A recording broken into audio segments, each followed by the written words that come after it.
नमस्कार, मी जयश्री देसाई. अल्टिमेट आरोग्य या माझ्या यूट्यूब चॅनलमध्ये आपणा सर्वांचं हार्दिक स्वागत. अत्यंत प्रिय असा, अत्यंत गहन असा विषय आपण घेतो आहे. आपण सप्तचक्रांची माहिती करून घेतो आहे. गेल्या एपिसोडमध्ये आपण ओंकाराचा जप का करायचा ते बघितलं. त्याला आपला खूप चांगला प्रतिसाद लाभला. अनेकांनी त्यांचे अनुभव शेअर केले. त्यातून इतरांनाही प्रेरणा मिळाली असेल अशी मला आशा आहे. आपणही ते सगळ्यांनी करा आणि तुमचे अनुभव इथे टाका. लोकांना ते बरं वाटेल, प्रेरणादायी ठरेल. आता ओंकाराचा विषय आपण घेतला. ओंकाराचा जप का करायचा ते बघितलं. ओंकार म्हणजे अनाहत नाद. त्या नादापासून ही सृष्टी निर्माण झाली असं म्हटलं जातं. आता तर असे प्रयोग चालू आहे की त्या नादापासून ही सृष्टी निर्माण झाली, मग नादापासून पुन्हा सृष्टी निर्माण करता येईल का, यावर जगभरचे सायंटिस्ट आता प्रयोग करतायत. त्यांचे ते प्रयोग होतील, यशस्वी होतील नसतील तेव्हा ते पुढचा भाग. पण आपण जो चक्रांशी संबंधित भाग घेतो आहे त्याच्याशी सुद्धा हा नाद किंवा हा ध्वनी हा घनिष्ठरित्या संबंधित आहे. आणि म्हणून मी सुरुवात ओंकारापासून केली होती. पुढे जर जायचं तर प्रत्येक चक्राला एक बीजमंत्र आहे. आता हा बीजमंत्र आला कुठून? प्रत्येक चक्राचा बीजमंत्र वेगळा का? प्रत्येक चक्राचा आकार वेगळा का? त्याला असलेल्या पाकळ्या वेगळा का? त्याचा मंत्र वेगळा का? त्याचा रंग वेगळा का? त्याला प्रत्येक चक्राला असलेला प्राणी वेगळा का? त्याची देवता जी आहे त्या प्रत्येक चक्राची ती वेगळी का? असे असंख्य प्रश्न आहेत की ज्यांचा वेध आपण घेणार आहोत याच्या पुढच्या भागांमधून. आणि ते समजल्याशिवाय तो मंत्राचा जप कसा करायचा किंवा ती ॲफर्मेशन्स कशी करायची की ज्याच्या माध्यमातून आपण चक्रा हिलिंग, चक्रा बॅलन्सिंग हे करू शकतो हे कळेल. कारण मुळात चक्र हा विषय खूप गूढ आहे. कदाचित म्हणूनच तो आत्तापर्यंत दुर्लक्षित राहिला असेल. आज आपण तो घेणार आहोत. चक्रामध्ये जर तुम्ही बघितलं असेल, मी तुम्हाला आत्ता चित्रही दाखवतेय. चक्रामध्ये वेगवेगळे भौमितीय आकार आपल्याला दिसतील. त्रिकोण आहे, गोल आहे, षटकोन आहे, चौकोन आहे. तर या चक्रांमध्ये जे आपल्या शरीराच्या आत आहेत त्यांना हे भौमितीय आकार असण्याची गरज काय? त्याचं कारण असं आहे की आपला संबंध या अवकाशाशी आहे. ती जी रचना आहे ती भौमितीय रचना आहे. आपल्या यज्ञकुंडाची रचना सुद्धा भौमितीय असायची.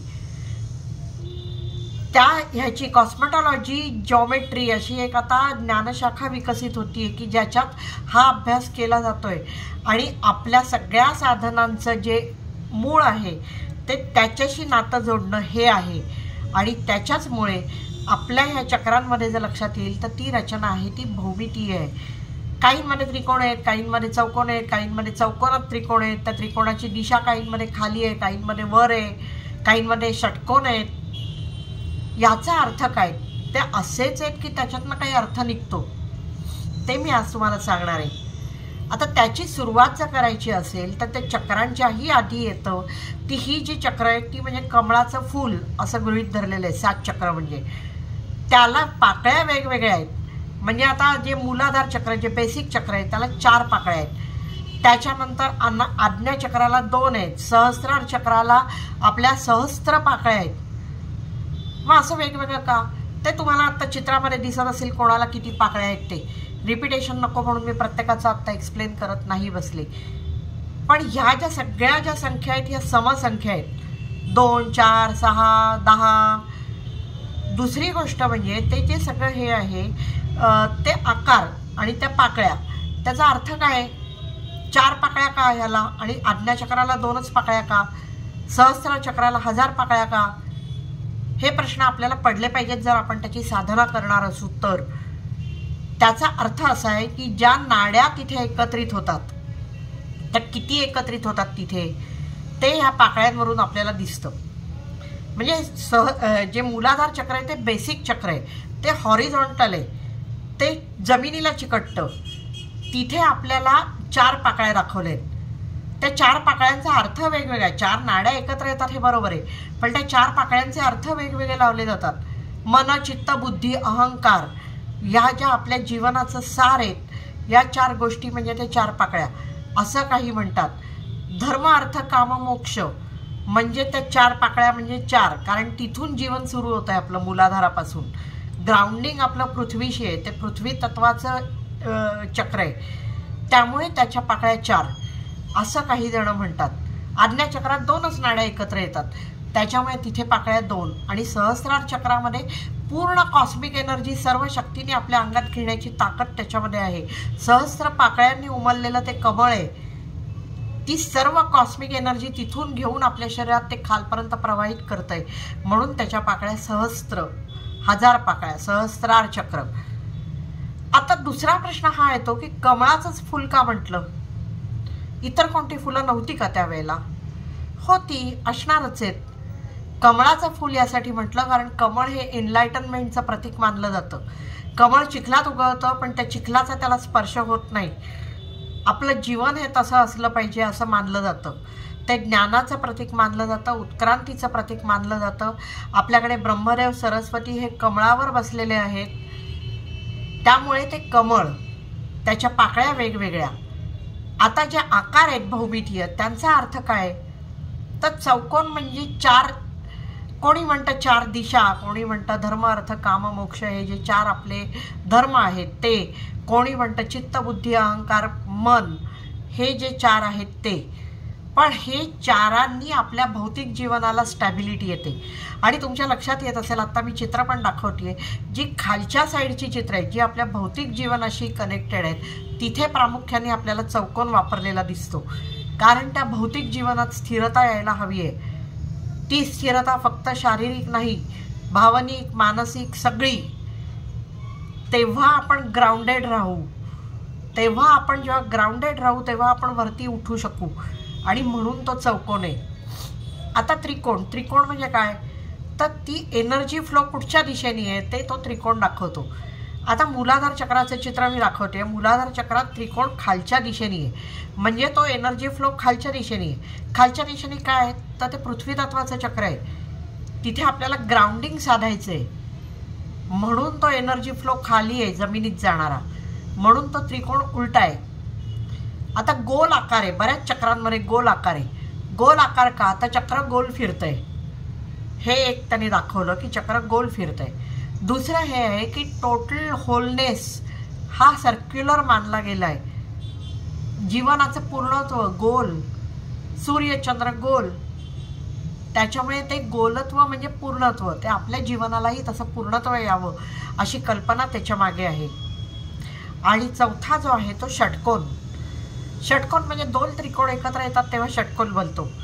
ते 2 त्रिकोण एकत्र येणं म्हणजे मेल आणि फिमेल एनर्जी एकत्र येणं, शिवशक्तीचा संगम, यिन आणि यांगचा संगम, म्हणजे तो षटकोन.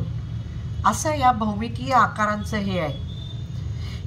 खरं सांगायचं ना तर ही चक्रच नाही, ही चक्र ज्या योगाचा भाग आहे ते योग सुद्धा आपल्याला फक्त योग म्हणजे आसनं नाही, या सगळ्यांचा हेतू आपली पूर्ण इव्हॉल्वमेंट, सहस्रार चक्रापर्यंत आपली कुंडलिनी जाणं आणि आपली समाधी लागणं, इथपर्यंतची आपली इव्हॉल्वमेंट. मानवी जन्म हा त्यासाठी आहे असं मानलं गेलं आहे. आणि त्यामुळे योग म्हणजे पण योगासनं नाही, ते इंटरनल इंजिनिअरिंग आहे. त्यामुळे त्यात यमनियम आहे, प्राणायाम आहे, हस्तमुद्रा आहेत, चक्र आहेत, सगळं काही आहे. कुंडलिनीचा प्रवाह त्यात कन्सिडर केलेला आहे. त्यातून आपल्याला ती इव्हॉल्वमेंट साधायची आहे. आणि त्याच्यासाठी हे सगळे जे मार्ग आहेत त्यातला एक मार्ग म्हणजे चक्र. आता या चक्रांचे रंग वेगवेगळे का? तर रंग वेगवेगळे याचा अर्थ असा आहे की चक्र म्हणजे एनर्जी फ्लो आहे. एनर्जी गरगर गरगर फिरते, त्या एनर्जीला काहीच रंग नसतो. पण जे तत्व त्याच्याशी निगडित आहे त्या तत्वाचा रंग तो संक्रमित करतो. आणि म्हणून जेव्हा ध्यान करतात चक्रावर त्यावेळेला तो रंग कन्सिडर केला जातो की मूलाधार चक्रावर ध्यान करताना लाल रंगाचं चक्र गरगर गरगर फिरतंय अशी कल्पना करायची असते. असा तानापिही मी तुम्हाला पहिल्याच एपिसोडला सांगितलं, तानापिही निपाजा आहे जे ह्याचे रंग आहेत, इंद्रधनुष्याचे कॉस्मिक कलर्स आहेत, व्हाईट बँडमधले जे रंग आहेत ते आपल्या पहिल्या 5 चक्रांना आहेत. त्याच्यामुळे ह्या सगळ्याचा संबंध परस्परांशी आहे. इव्हन त्याला वेगवेगळे मंत्र का, त्याच्यात संस्कृत अक्षरांशी ते कसे निगडित आहेत, त्याच्या देवता वेगवेगळ्या कशा का, त्याच देवता त्या मंत्राला त्या चक्राला आहेत, हे सगळं पण मी घेणार आहे. मात्र ते पुढच्या भागात, नाही तर एपिसोड खूप मोठा होईल आणि मग ते डोक्यावरून जायला लागेल. तसं व्हावं अशी माझी इच्छा नाही आहे. जेव्हा तुम्ही ध्यान सुरू कराल तेव्हा तुम्हाला मुळात ह्या कन्सेप्ट्स क्लिअर असणं गरजेचं आहे आणि त्यासाठी मी हे सखोलपणे घेते आहे. म्हणजे तुम्ही ते चक्र बघितलं की तुम्हाला लक्षात येईल की मला काय इथे बघायचं आहे या चक्रातून, किंवा मला काय साधायचं आहे त्या चक्रातून. ती चक्राची साधना करून मला नक्की काय साधायचं आहे हे तुमच्या लक्षात येईल. आता हे उरलेला भाग आपण पुढच्या एपिसोडमध्ये घेऊ आणि त्याच्यानंतर एक एक चक्र सविस्तरपणे घेऊ. आता आजची टिप, भाजलेलीची जर जखम असेल तर मधात हळद लावून ती जर तिथे लावली तर ती जखम लवकर भरी व्हायला मदत होते. हळद अँटीसेप्टिक आहे, मध औषधी आहे. मध आणि हळद हे कॉम्बिनेशन भाजलेल्या जखमा लवकर बऱ्या करतं. ज्यांना कोणाला हा त्रास झाला असेल त्यांनी करून बघा, त्यांना नक्की फायदा होईल. ही अशीच माहिती घेऊन दर शनिवारी मी आपल्या भेटीला येणार आहे. मात्र ती आपल्यापर्यंत पोहोचावी यासाठी आपण हे चॅनल लाईक, शेअर आणि सबस्क्राईब करणं गरजेचं आहे. आपण ते कराल अशी मला आशा आहे. करा अशी माझी तुम्हाला विनंती आहे. तूर्त इथेच थांबते. धन्यवाद.